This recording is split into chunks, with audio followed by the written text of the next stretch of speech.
Have you ever pissed yourself laughing? Well, in my experience of watching anime over the years, very few shows have been able to pull that off. When I was new to watching anime, almost any show under the sun could make me laugh. But as I got familiar with the common tropes used, I became numb to it. And anime in general just started to feel less and less funny.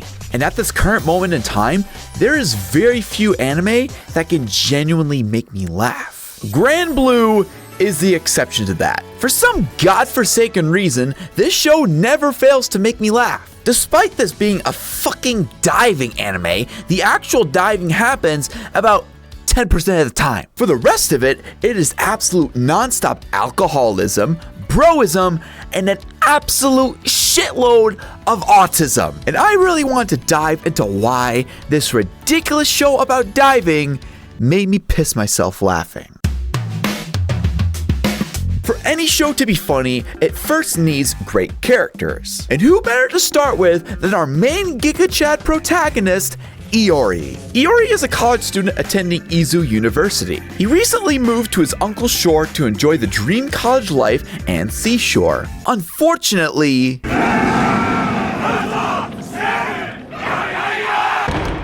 he doesn't exactly get what he's wishing for. In fact, his entire school life is such a small aspect of the show that it only shows up in episode 1 and in some random German test that nobody passed. Except Jesus.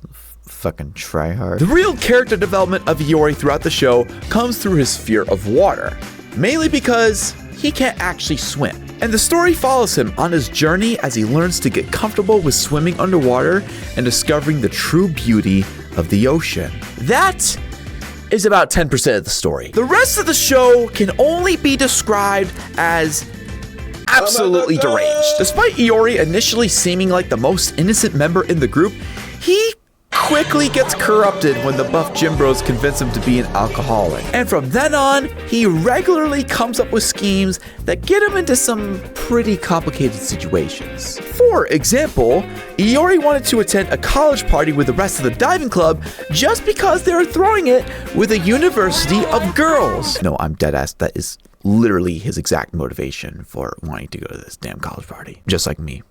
For real. But Nanaka, Iori's cousin, would not allow him to go until she was convinced that Iori was fully settled in. So to achieve this goal, Iori has to fully deck out his room to the point where there can be no doubt in anyone's mind that yes, a totally normal and not weird at all guy is living in this room. But since he's a business major and only knows how to use coloring books, designing the ideal room for a normal guy in a day is incredibly taxing on his third grader brain. Fortunately, he is not alone, and with the power of friendship from Shredded Blondie and Markiplier, they would design the most normal room of all time. But the only problem is that they are just as, if not more autistic than Iori.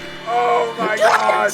So then they try again, but this time they get a totally normal freshman to design the room in order to really give it that authentic appeal. What they didn't realize, however, was that they accidentally hired a Suobe CEO. No, seriously, what the actual fuck is wrong with this guy? Iori says that he wants the absolute opposite of this contraption that they have produced. So they do just that.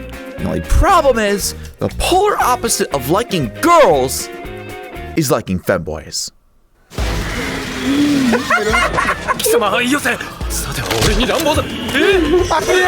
So at this point, Iori finally decides to take over the making of his own room. So surely, now, he is going to design a room fitting for a perfectly normal freshman, right?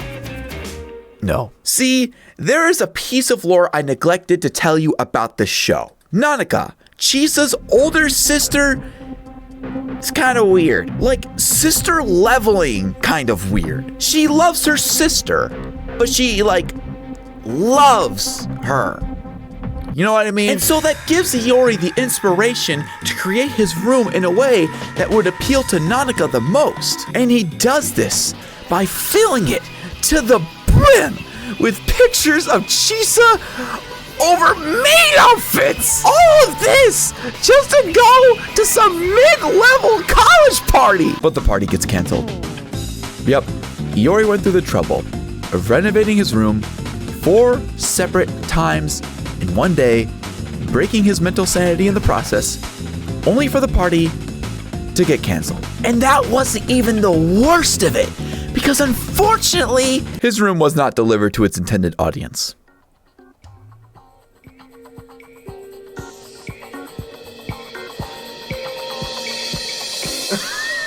Within 3 days of moving to the shores, Iori gets kicked out of the house. There was only one other time in the series where Iori did something as weird as this again. Essentially, the diving club needs to raise money for their upcoming trip to Okinawa Island, where they are going to be diving and nothing else. Oh yeah, did I mention that this was a diving anime? That'll be important. Eventually. So to raise money for this event, Iori and Koei have to enter the male beauty pageant against their will. And Chisa has to enter the women's beauty pageant, only somewhat against her will. They also raise money by selling food at stands, but that's not important. What is important is that Iori and Koei managed to win their beauty pageant by using the power of femboy evolution and catfishing a twink from the tennis club. So now, all they need is for Chisa to win her respective competition.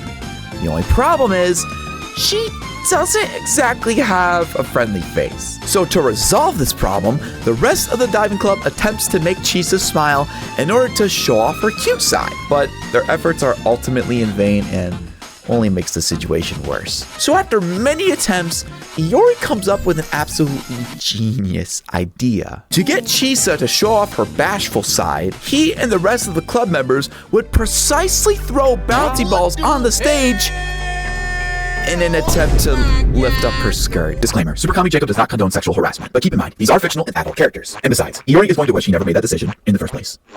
Please don't put me on an FBI watch list. Unfortunately for Iori, the rest of the diving club pussied out and left Iori to be the sole offender for lifting up Chisa's skirt with a fucking bouncy ball, leaving him with the shame of exposing his own cousin in public.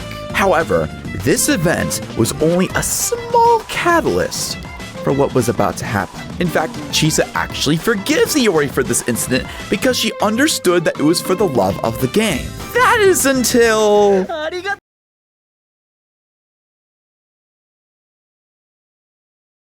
So as punishment, Iori is forced to drink 2 liters of 96% alcohol. What is this man's liver made of?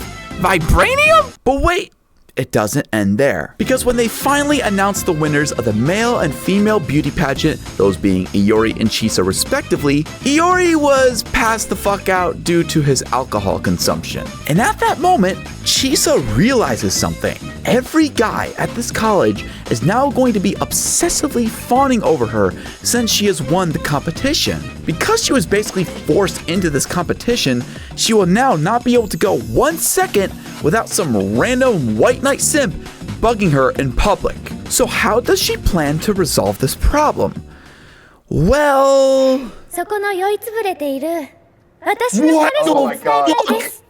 No! Chisa essentially signed Iori's death warrant. And for the rest of the season, every college guy on campus wants Iori dead, simply because he has a girlfriend. So that is Iori, an absolute dumbass anime protagonist who is often thrown into holes against his will, but continues to dig them deeper because he really can't help himself. But an anime where a guy keeps digging himself into shit situations over and over again would honestly just be depressing. So he drags his best buddy along. Just like me, for real, for real. Koei is initially introduced as the pretty boy of the school, with girls fawning over him and other guys being jealous of his amazing looks. But that stereotype is quickly subverted when he's actually revealed to be a lolicon. He and Iori become best friends after Iori forces Koei to join the diving club so he can borrow clothes from the Salvation Army and not look like a total weirdo on campus. Oh yeah, did I mention that Iori showed up to school on his very first day in nothing but booty shorts? But honestly, Koei isn't a problematic guy. Yeah, he is a total weirdo and should probably be put on an FBI watch list, but the majority of the situation he ends up in only happened because of Iori. The moment these guys met, it was as if a generational beef and friendship was born. Naruto and Sasuke? Goku and Vegeta? League of Legends and grass? No. Iori and Koei. But none of this would have been possible if it wasn't for Tanaka and Ryu, the leaders of the diving club. Oh yeah, this is a diving anime, by the way. There isn't really much to say about these guys other than the fact that they are just Giga Chads who are passionate about diving. And honestly, I can respect that. And I can't really say anything else about the main cast that hasn't already been said. But what I really like about Granblue is how it creates funny and endearing characters and then throws them into situations where they can shine the brightest. Like this random ginger we met 20 minutes ago. After Iori and Koei were almost killed by a bunch of horny college students, Iori proposes to throw them a mixer. And after the boys arrive at the mixer, we discover that the ginger wants to lose his virginity. So me and the boys commence Operation Get This Boy Laid. Their plan to get him laid is to essentially make him point his chopsticks at whatever girl he wants, and the rest of the boys would find a way to assist him. Their first plan of action is to make the girl of his dreams be comfortable with saying her first name. And to pull this off, Iori must make the ultimate sacrifice play, saying Ayanya's first name. But then something shocking happens. They see a picture of the green-haired girl without makeup, and she is attractive. So rather than helping their boy get some David laid, now they are all competing for this one girl. Everyone except Koei, of course, because he has serious problems. No, seriously, someone needs to get this guy some bitches. So now, this entire situation has devolved into a perpetual war between the boys, where if any of them are caught simping for one of the girls, they will be cockblocked excessively because bros come before hoes. But if that wasn't worse, Iori gets cockblocked even harder, and it's not even by one of his bros. It's by Aina, who basically told the girl that he was interested in that he had a girlfriend. You know that meme where it says that girls can end their friendship over something super petty, but guys who have literally just tried to kill each other about 30 seconds ago become best friends? That's honestly what this entire situation is right here. Iori and Koei were forced into bringing this mixer together or risk dying. But in the end, they all managed to form a brothership of some kind. And this isn't even the last episode the boys get together either. Granblue isn't afraid of introducing new characters, even if they might seem like a one-off. Any character in this show has the potential to join the main cast. But what is refreshing about this show is how it doesn't rely on the same tropes done by one character over and over again. The show is driven by its characters. As individuals, they are all interesting in their own respect. But together, they create true chemistry. Because they might be dicks to each other and they might try to drag each other down sometimes, but it never truly feels malicious. Even Chisa, who sent an entire death campaign against Iori, isn't totally heartless and actually shows remorse for her actions. When they get down to business at the end of the day, they actually care about each other. Chisa might hate Iori's guts and appear as if she wants him to just die, but that doesn't mean she doesn't want him to be a diver. In fact, she actively supports Iori in the challenges he faces related to diving and makes sure that he feels safe. Chisa makes sure that Iori knows that he can rely upon her or the other members of the club if anything were to go wrong. Granblue is an absolutely ridiculous but hilarious anime. But what makes it even more hilarious is how the show manages to strike a balance between being serious and being funny at the same time. For instance, Iori's struggling at one of the tests related to diving. What he does in an attempt to resolve this problem is recruit Chisa. However, Aina overhears the conversation between Chisa and Iori and completely misunderstands the situation. So later that night, she notices Chisa leave her bed. Already suspicious of her previous conversation with Iori, she investigates to see what's going on, only to discover